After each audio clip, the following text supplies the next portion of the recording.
right. Welcome, everybody, to Nova Chats. This is Jon McGowan, who is the CIO of Nova Echo, myself, who is the CEO of Nova Echo, and we're going to be talking about how we met and the current present of AI and what that's doing for the world and for business, and where AI is going to be moving into the future as well. Awesome. Hi, Joey. It's great to be here. Glad to have you. Yeah. We talk all the time, so it's kind of funny to do it in this sort of a format, but I think it's time. We got to start recording these conversations. We have a lot of interesting talks, and I think it's great that we're ready to put some stuff out there. That's definitely true. Yeah. That's definitely true. So, starting off, I guess I will talk a little bit about my background, and then Jon will talk about his background as well, and then we will kind of explain how those coincided and how we met. So I got started at the very beginning in copywriting. So that was the first startup / side hustle that I started, and it was reaching out to companies and pitching them on having me do the copywriting for them. And this was before ChatGPT. So this was writing website copy, writing email threads, social media posts, all that kind of stuff. The emails was what I was focused on the most. And that was okay. I studied it for months. I learned a lot. So that piece was amazing. The money was, not the best. It didn't take off, but that's fine because I learned a lot. And I moved from there into doing affiliate marketing. So I would find things to sell online, and I would create social media pages and I would sell them. And with that, I used a lot of the skills I learned in copywriting, because in order to write successful social media content, in order to write captions that work, in order to sell via DMs, you need to know how to write persuasively. So I used the same skills, and I learned a lot of new ones, like editing and actual content creation and picking good clips and music and a lot of little things that all came together. And I had already had some experience in this from years ago when I had social media channels for little video game things and little fun channels that I had going on. So anyway, I combined all these skills, was getting millions and millions and millions of views, but also didn't quite know how to convert that into cash that well. So hold on, you were getting millions of views. And so how old were you when you were cracking the YouTube algorithm here? This was when I was 14. So this was YouTube and Instagram. That's amazing. So 14 years old, you're a YouTube sensation who's cracking the code, getting millions of views. Unbelievable. Yep. Yeah, that's an amazing achievement, Joey. There's no doubt about it. Was there a moment when you knew you had it? Like, do you remember the first video or post that kind of broke through for you? Yeah, I mean, the very first one was when I was 12, actually, and that was just one of those more fun channels. But I posted a piece of long form content, and it quickly went to like maybe 45,000 views or something like that. And for long form, that's much different than short form, 45,000 views. So with long form, that was very significant. And my channel had maybe 700 subscribers. So at the time, and then it grew very quickly after that. But that was a very, very good video. It was well placed, and I posted a lot on that channel. I became kind of the go-to guy in that game, and I was very popular in the game. So you kind of found a niche in the galaxy of video games. Exactly. Yeah, it was a very niche game, but I was the go-to guy, and I created my own team for the game professionally, and it was all kinds of stuff. So that taught me a lot of lessons. And I applied that to the copywriting, applied that to affiliate marketing. But even with the affiliate marketing, I didn't really know how to convert the views into cash. So then I joined a marketing agency. And in that marketing agency, I learned a lot more skills. I learned how to network. I learned how to speak effectively myself instead of just taking clips from other people. And I learned how to take attention and actually turn it into cash. So that's when I got my first few legit sales that I was very excited about. What was your first? Wait. What was your first sale? What was your first sale? Do you remember that one? Yeah, very clearly. Forget the first. Yeah, tell us. It was. I was on a online platform with a community, and I was promoting the marketing in some way, shape, or form. And somebody reached out to me, hopped on a call with them. We spoke a few times, and eventually I closed them for like $500. So you didn't even have to do outreach. You were just being yourself, posting. You had this passion. You're out there. You're putting yourself out there. you're getting millions of views. You're a young person. You're like, holy smokes, I'm getting millions of views. How do I turn that into a little bit of dinero? I want to make some money from this. You start doing some experiments, and then you're in a forum, and then people are just coming to you because you're the go-to guy.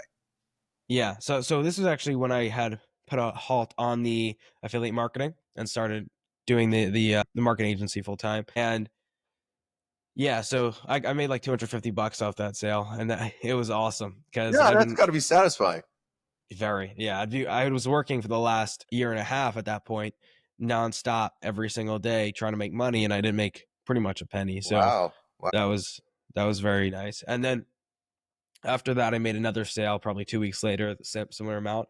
So now I saw traction, and I was very, very excited. Did that for a little while, learned a ton of skills, but I knew that it wasn't the thing that I wanted to do for a very long term. And I also was getting into the AI space because we had a lot of clients that they were not being able to respond to people as fast as they could. And we saw a need for chatbots. So me and my partner at that time were researching text-based chatbots, but it wasn't hot, it wasn't crazy, like people need it, but it didn't excite me as much.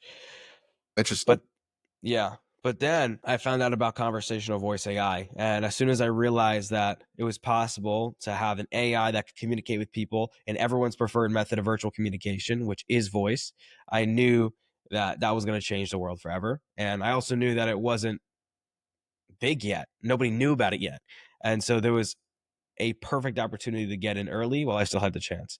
So did a lot of research on that, made a big investment with money that I didn't really have. And long story short, I started the company, and very quickly I turned it into something that was producing a lot more money than I'd ever made.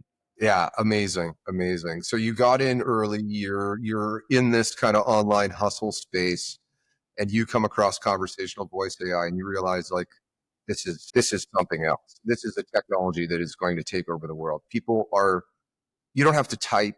You don't have to. You don't have to be able to read or write. Like you can just talk. Everybody can talk, right? So like conversational voice AI is this layer of interaction that's never been possible with machinery before, right? It's you just talk to the machine talks back. That's how humans are designed to communicate. There's no interface to learn, there's no keyboards and mouse or anything like that. It's as natural as any human-like experience you could ever possibly have. And it's very startling. So you came across it, you started Nova Echo, and then you and I last summer is kind of where I started to get involved because I mean we're not related. You might think it, but no, we're not related. So I had been doing IT transformation for my whole career. I've had my own company for 20 years, and I've been doing kind of cutting edge technology work in all kinds of big institutional settings, right? And I had traveled to a lot of different places, and I worked in Vietnam and did micro lending, and I worked in Haiti, and we built like a mobile wallet, which was awesome, introducing technology and just kind of showing people like here's a new way to do things, stuff that even here in the West people weren't ready to do yet. We were doing micro loans, we were doing SMS texting money over a phone and stuff, like really really innovative things. And from that I got into coaching and coaching on transformation and doing agile, and I really really loved it. I mean, I love working with teams. I love the human side of getting creative teams to work together. And I had been working with all these big companies, and I thought, you know what, I would be awesome to have my own school. And so I opened up a school in my hometown. I'm in Toronto, Canada, and started coaching and teaching kids how to code. And it was the same techniques that I was showing these engineers in all these big companies and big institutions. It's like how to draw, how to think, how to clarify your ideas, write them down on paper, have different people look at it, iterate, and have fun with it. Like really just kind of enjoy the human side of creativity and creating software. And so I opened up my school, and I couldn't get anybody to call the leads back. And it was driving me crazy. Like I would hire people, and they would forget, or they'd be, oh yeah, sorry. And I would be looking, and I'd be like, oh, did you call this person? It wouldn't call this person. I was getting frustrated. And I came across conversational voice AI again in like a forum or something, you know. And I had been working in AI, but again with like bots and texting, and it was really clumsy and it was really hard too. Like some of the APIs that we were working with were just really, really complicated, and it wasn't very satisfying, and it just was so much work. And it's like, just get a person to do this, you know. And then I came across conversational voice AI, and I remember I called a demo, and I was with my friend. We were down at our we have a little place on Lake Erie. We were down there, and I called. I was like, "You got to hear this." And I called it up, and we started talking to it, and it felt like we were on Star Trek. Like, it was the future. And we're sitting there, and we're like, can you tell us what it's like to be an AI? And it would respond. It would be like, well, you know, as a matter of fact, it's not so bad being an artificial intelligence, and but how can I help you? Right? You know, like, it's always pivoting back on. Now I know how it all works, right? But at the time, it was absolutely dazzling for us. And right away, I'm like, this is going to be huge, right? And again, like last summer, again, most people hadn't heard of it. I was showing it to my friends. They couldn't believe what they were hearing. And so I'm like, I want to do this. I have to do this. You know, I've been introducing technology. I've been working on the human side of tech for my whole career. I got to get into this. And I started looking for somebody to do it for my school. And that's how I found you, right? I found you through a forum. Somebody said, oh, you got to talk to Nova Echo. They've got the best response times, and they're a really great company. They're small, but they're just getting started. And I reached out to you. And, you know, so tell them what happened. I reached out to you. Yeah. Yeah. So I think you just signed up on the website, to be honest, originally. I don't even think we didn't have a conversation. So you just signed up on the website, you started using the product, using it for about a month. I remember I answered a few questions for you. And then one time, I don't know if you know this, but I was actually at the gym and the support call came on. And so I went downstairs and, like, last minute, hopped on the support call, and you showed up. We started talking. You said that you needed help with something. And we probably spent like 20-25 minutes going through all kinds of stuff, and you were started to give me advice about different ways that we can improve the system. And I was like, okay, interesting, and some of the things I took note of. And then we just kept talking, and eventually you mentioned your background, and I thought that would be very interesting to have another conversation. So we booked a second call for probably a few days later, and we spoke.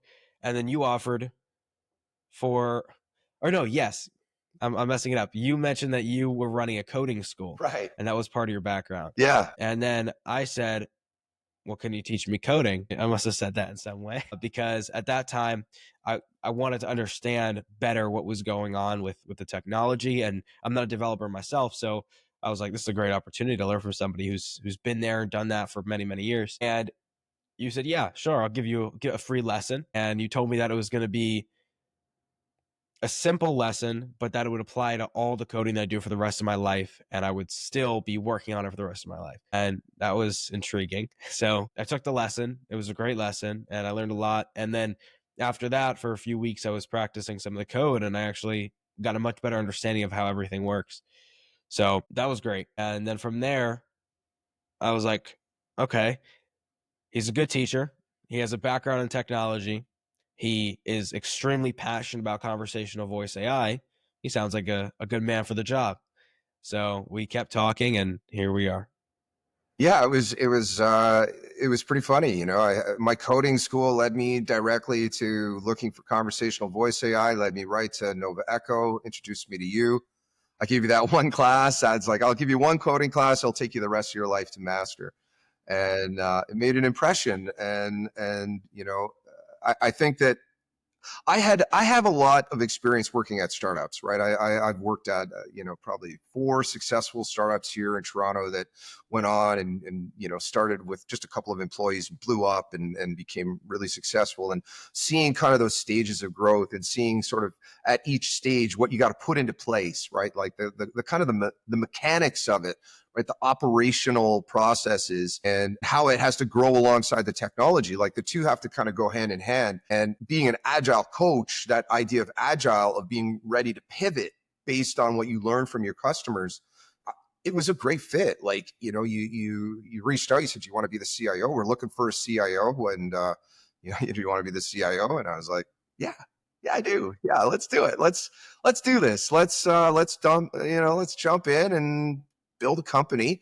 And I mean, the rest is history. It's been amazing. What we've built since last year has been so satisfying as a coach and as a technologist, and like working with you and working with our team. Our team has grown, our sales have grown, our product has grown. Everything step by step. Every week we have our scrum, we do our planning, and then we get our huddles going, and we just iterate. That mindset of continuous improvement, small changes, positive attitude, leading to big breakthroughs. I mean, it's been incredible. It's been incredible.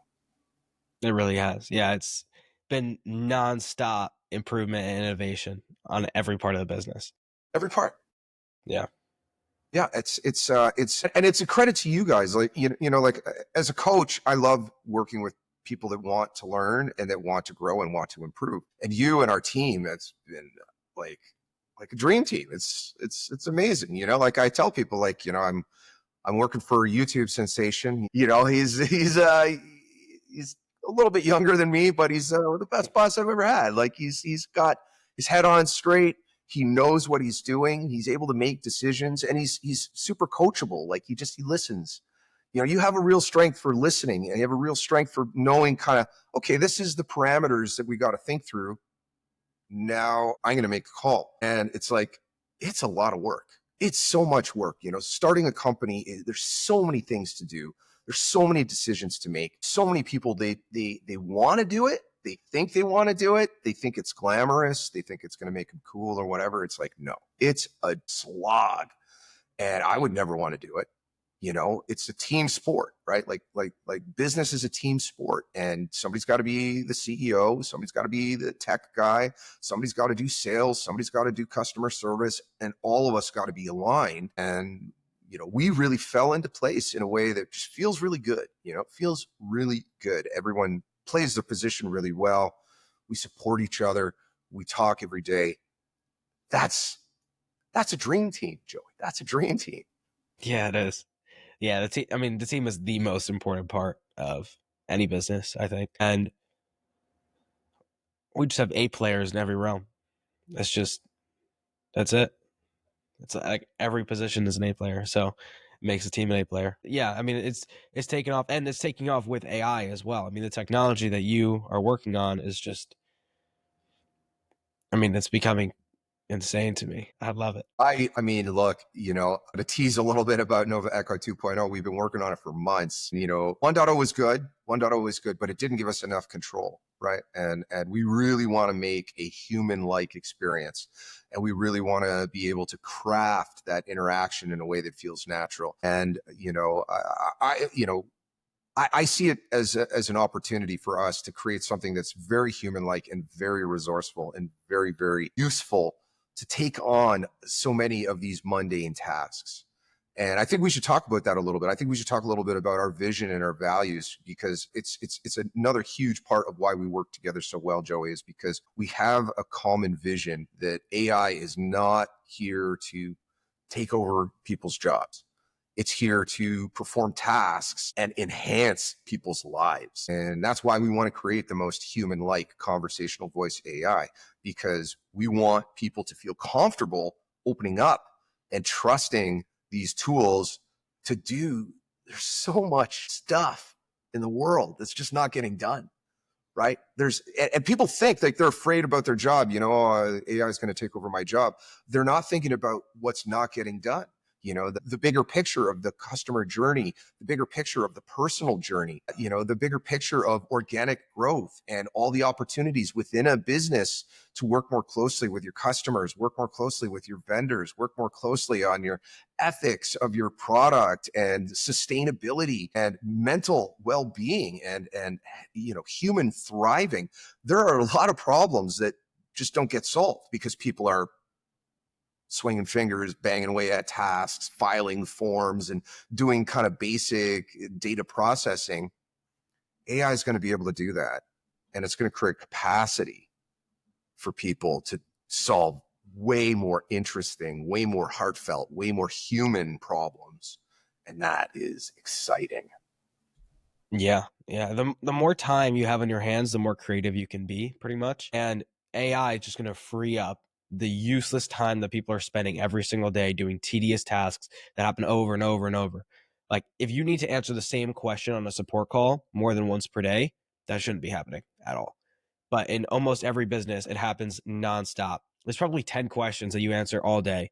And then there's like a few once in a while that you don't actually have to just read off the same booklet. So AI can do that 80%. The other 20% is going to go to your best support reps. And then the 80% of support reps that are spending their time doing tedious tasks are going to be able to be trained. They're going to have time to be more creative. They're going to have time to focus on the higher level support questions that actually need more people to be focusing on them. So it's going to be successful for your clients. It's going to be successful for you because you'll be able to scale further with the same team. And it's going to be successful for your actual employees because they're going to have more time. They're going to have less stress. They're going to have less time that they feel is being wasted. And they're not going to get fired if you do things correctly. Yeah, that's the right way to roll it out. And we've seen that again and again with our clients, right? We've seen clients that they roll out our product and they take over basic stuff, appointment setting, form filling, stuff like that, basic screening questions. And now they've got this team of professionals that know their business, that know their products, that know their customers, and finally have time to work on the business, finally have time to work on the relationships, finally have time to actually improve and level up and skill up while the business continues to operate and thrive and grow. It's like everyone gets a promotion with AI, right? Everyone kind of gets to step up a notch, and your basic telemarketers are becoming salespeople. Your salespeople are becoming customer success coaches. Your customer success coaches are becoming product architects. Your product architects are becoming integration experts and advocates for the business and brand ambassadors. And everyone is kind of moving up the food chain because it is able to cover off this basic level. And there's so many things up here that companies don't do because they're all just stuck in task land. Yeah, exactly. Yeah, it's just nonstop. And also, like, imagine if if each of your support reps could spend an hour a day with one of your clients. I mean, that would change your entire business. Your churn would go down exponentially, ridiculously fast. Nobody would leave. If they could spend an hour talking whenever they needed support, nobody would leave. And if those people don't have to be spending 80% of their time answering useless questions, they'll have that time to actually spend on those 1 hour real productive calls, one-on-one personal calls that they can help people with. So you'll be able to scale at the same costs and have lower churn and get more clients quicker because you have a better offer, all just by implementing an AI system that can handle the basic stuff. Yeah. Think about all the products that they're not developing as well, right? Because they're only able to offer one sort of basic thing because it's taking up all the capacity of the business to support this one product. Now you got AI taking over that, so your best call reps now become product people, and they're saying, what we really should be offering is this. We hear it on the phone all the time, customers want this, but we don't have that product, and now I have capacity to develop and build that product and sell it to our captive audience. That's the definition of organic growth, right? When you're selling to your own customers new products to your existing customer base, that's the definition of organic growth. And companies are not great at doing that because we're open from 9 a.m. till 5 p.m. Monday until Friday. Yes, I said Friday. Yes, I did. Monday was the first day I said. Yes. 9 a.m. I said 9 a.m. Yes. Okay. Thank you. 5 Ridiculous. p.m. is the closing. Yes. If somebody's still here, then you can probably come a little bit late. Okay. This actually happens. Like that. 10, how many times a day does that happen? In the world, probably 10,000 times a day is my Yeah. guess. That actually happens. That's It's actually ridiculous. like the planet is finite, right? We're trying to be sustainable in our mindset, sustainable in our vision of the future, and yet we waste a tremendous amount of time and energy doing just silly stuff. And so, having these tools to help us become more efficient in how we distribute information, and information leads to all the things in life, basic stuff, everything from housing to education to paychecks and, all these digital transactions. You have AI to help with that basic stuff. And now there's a lot more capacity to think about, how do we make things more sustainable? How do we make things more equitable? How do we make things more fair? How do we help our supply chain become more transparent and more resilient? It's just unbelievable how much from our collaboration I've been able to just see opportunities in transformation. My whole career has been transformation and working with different tools at different stages, right from the start of the internet. Like, I've been around a while, and I've seen like the internet, and then the mobile phones, and then the cloud, and then big data and DevOps, and now AI is coming online, and it's like it's gonna make a difference. It's gonna change things, but it needs guidance. It needs imagination. It needs leadership. It needs people to have these kinds of conversations about the ethics of how we roll it out. We've done a lot of work on ethics, and we've done a lot of work on guardrails and making sure that the bots and the agents that we build are actually ethical and are doing what they're supposed to do, and that they're not spamming people, and that we're not annoying people, and that that there's graceful exits and things like that. We've done a lot of research in that capacity to make sure that our tool is actually going to be well received. And I think that we're in an amazing place, because we're one of the very first companies to actually commercialize conversational voice AI. I mean, there was a handful of options when I met you last year, and that experience gives us an advantage about how people use these for real, and how they actually roll them out for real, and how they're received by customers. And, I mean, our believability rate is like over 98% already, and the technology is only going to get better. So this is here to stay. And I think that we have a really unique opportunity to be leaders and show that we have a handle on the right way to build these machines and roll them out to customers that's going to be ethical and useful and fun. It really is. It's fun to have a tool that can do this for you. It's pretty satisfying. Yeah, very. I mean, and those are just the support use cases, but there's so many more. Like we could go into sales, we go into therapy. Actually, there's one thing I did want to mention.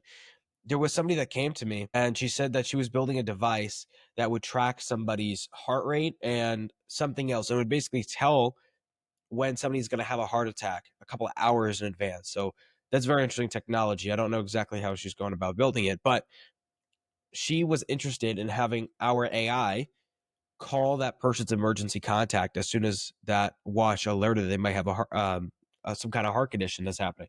So I don't know if it's just for heart attacks, but I mean, that's huge. That can actually save lives using conversational voice AI, because a human, they may not make a call at 3 a.m.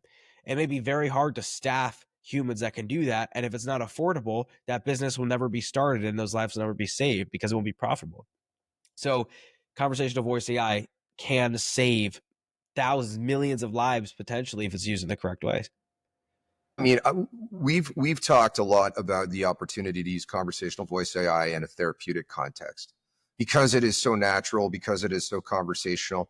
Right now, this generation does not have the long form conversational memory, and that's the current limitation of the current technology. But we're working on it. Like, we're going to have something like that in Nova Echo 2.5.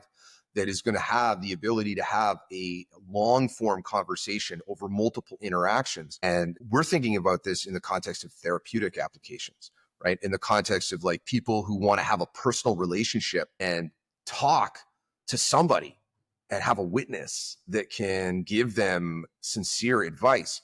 We've done research internally here. We've seen that we can train these devices and we can train these agents to understand empathy, to understand people's preferences when it comes to advice, to understand their religious inclinations. We can train them on like books, the Bible. We can train them on, your favorite author, your favorite self-help guru. They can be trained in such a way that they can offer you advice through a conversational prompt. So it's like you're talking to the book. Imagine your favorite self-help book, and you're reading it and it's like, okay, yeah, you're trying to remember it, but then you're in a crisis and you're scheduling an appointment with your therapist and they're not available for 3 weeks and they're $250 an hour. And, it's like, sorry. Whereas we imagine that you'll be able to just jump on your phone and start a conversation right away and get that immediate kind of triaging of crisis and triaging of your mental situation immediately. I mean, think about that. Think about what that's like. Only 20% of people actually get help for mental health. 20%. So that means 80% of the world is walking around with mental health issues because it's too expensive and it takes too long to find somebody. So that's billions of people who are suffering and trying to deal with their lives, and life is getting more complicated. The world is getting weirder every day, right? And people are struggling and suffering, and we're building the kind of technology that's going to allow them to connect with a human-like voice that's going to give them empathy. It's going to give them advice. It's going to listen to them. It's going to respond in a way that's going to give them a little bit of peace of mind. And, it makes me so motivated that I'm speechless. I love what we're doing because I can just imagine a different world where people have those kinds of tools available to them. That's a different world. Like, that's a different world where people have AI to coach them, to teach them, to train them, to mentor them, to take care of the silly stuff so they can focus on the things that are really important to them. That's truly going to be a different world. I want you guys to imagine that instead of just calling a mentor, you could call somebody who knew everything about the world and everything about every single book that you've ever loved and every single word of the Bible and the Quran and the Torah and every other scripture and every single word that's ever been uttered on the internet. Like you say, every single bit of recorded human wisdom and knowledge is now a conversation away. That's going to change things, man. It's going to change things. Yeah, it's actually an all-knowing conversation. It's insane. So, I mean, that will help you a lot more than any therapist possibly could. It will help you a lot more than any one person possibly could, because one person's limited by their own beliefs and by what they've seen. They're biased. And yes, I mean, it's getting information from people, so it will have a general bias, but it's still spread out over many different minds, billions of minds. So, I mean, we can go on and on, but it's really, really going to be powerful. Well, the thing, like with the therapy, like this role as a CIO of an AI startup has forced me to really think deeply about humanity and, like, how are we going to be different in 100 years? How are we going to be different in 10 years? Right. And what is the essence of humanity that we really got to understand about ourselves? And I believe that it has so much to do with emotion. It has so much to do with that emotional intelligence that younger generations are accelerating on. They're more emotionally intelligent and more emotionally aware, and they're thinking more deeply about their moods, their mental health, and they're communicating, and they're talking about vibe, and they talk about, I like that person's vibe, and it's like, yeah, because people are starting to tune in to these emotional states as a way of communicating with each other in a way that machines don't understand and can't understand. And so you're still going to want that therapist, but they're going to be doing a more energetic, vibe-based type of a therapy to help you feel healed. And then your conversational AI is going to help you process and digest and integrate and journal. And it's going to be like, just like everything else, it's going to be a combination that's really going to lift people up and really kind of elevate people's consciousness. Like this is a technology that's going to elevate people's consciousness because they're going to have access to the long-term support. It's not just a weekend retreat and I did yoga for 3 days and I only drank water and I felt great, but then I had to come back into the world and now I'm stuck in traffic and I'm frustrated again and I can't get that guy on the phone. He's doing another retreat, right? So it's like bridging that world and providing that ongoing continuous support is going to elevate people's consciousness. It's going to help them to see and feel the world in a very different way because today they just push it down, right? They just are like, oh, I got to get up and go to work and I'm just not going to talk about it. I guess I'll see my therapist next week and I'll stop at the bar after and I'll feel all right, And it's like, No, now we can do better. way better. I mean, young people minds are just cluttered with fakeness. I don't know how else to say it. I mean, there's just so much fake content online and so many fake messages. So they have a really strong detector for what's real and what's not. And when something feels real, they can feel it. It's going to be even more important to them that they have the ability to be creative and to express themselves in different kinds of ways. And they're not going to want to sit down and do the same thing nonstop like a robot.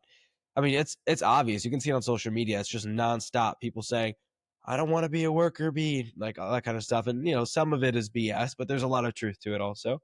And AI will replace all of that, which is fine. That should be replaced. And then humans will have the ability to be a lot more creative. They'll have the ability to spend a lot more time on arts and actually creating things with their mind instead of just doing the same thing over and over with their body, because we're moving, and we have pretty much moved already from a society that's focused on strength in the body to strength in the mind. And now everyone will be able to focus on that. So my kids and my grandchildren, they're going to be really, really focused on becoming as smart and creative as possible. And everything they do that's going to help them succeed in their life is going to have to do with that.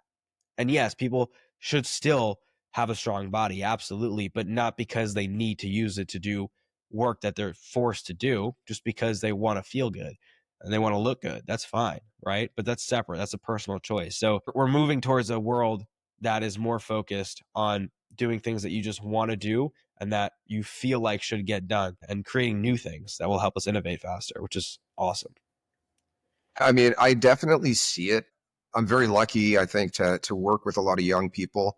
I mean, I have my coding school, and obviously, our company is everyone is pretty much under 30. And what I've noticed in this AI space, meeting a lot of other founders and in startups, is that everyone's under 30. It's like a complete mindset generational divide, and those younger minds have grown up digital natives, and they've been saturated with the availability of the internet. And I think that that's why so many of them are so mature and so many of them are so intelligent. And it's just like, like this is why we're working together, because you were able to study through the internet and get access to things that, in my generation, you would have had to go and get an MBA and 10 years of work experience. But you accelerated that process because you were able to filter through the BS and find what was authentically useful to you and what you wanted to accomplish.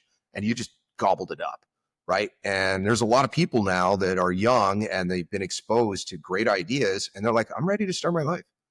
I don't want to spend 4 years and $100,000 on a bachelor degree so that I can go pay off my debt at some mundane job. It just doesn't have any appeal at all. And so, we see that with people that are entrepreneurial. Like there's so many young people, way more, I think, than in my day, way more.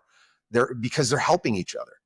And they're forming these online digital tribes, and they're forming these online schools, and they're coming together and they're sharing best practices, and they're collectively trying to lift each other up. And I mean, I love it. I think it's great. I always was a bit of an outlier because I started my own company young and I was working on my own, and I've had my own business for all this time, 20 years now. But for your generation, it's just like it's natural. It's like people are just like, nah, I'm not doing that. I'm not borrowing money and going to college for 4 years and waiting until I'm 25 to earn my first minimum wage paycheck. Nah, no way. Yeah, I mean, there's a big divide that I see because now everyone is more freedom focused, the younger generation, and everyone's trying to be start a rebellion. 80% of the kids are going to rebel by going and having fun and doing what they want all day, which is okay. They're kids, but when they get older, I don't know if it will translate actually. It may not. Maybe they'll mature and they'll grow into something else, but maybe not. I have a feeling there's going to be a lot more people sleeping on couches and just playing video games all day in my generation than yours or millennials.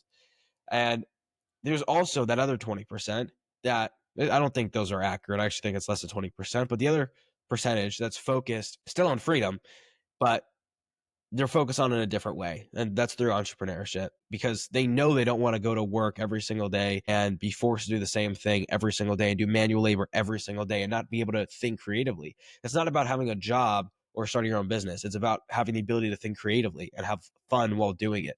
That's what it's about.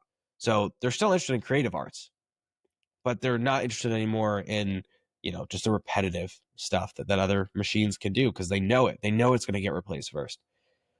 Yeah.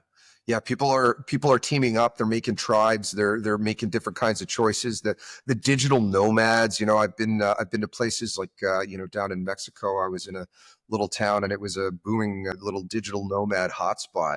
And people are seeing the world. They're working all over the world. They're building these online companies, and they just are not down for that 9 to 5. Now the challenge is that they're also discovering what I've known for a long time is it's hard. It's hard work. Like you gotta have a real strong, disciplined mind to be able to separate your personal life and your work life, because when you're an entrepreneur, you're always on. All right, Jon, thank you for coming on Nova Chats. It was a great conversation, and hope to have you on again soon. Thank you, Joey. We'll see you again. Bye-bye.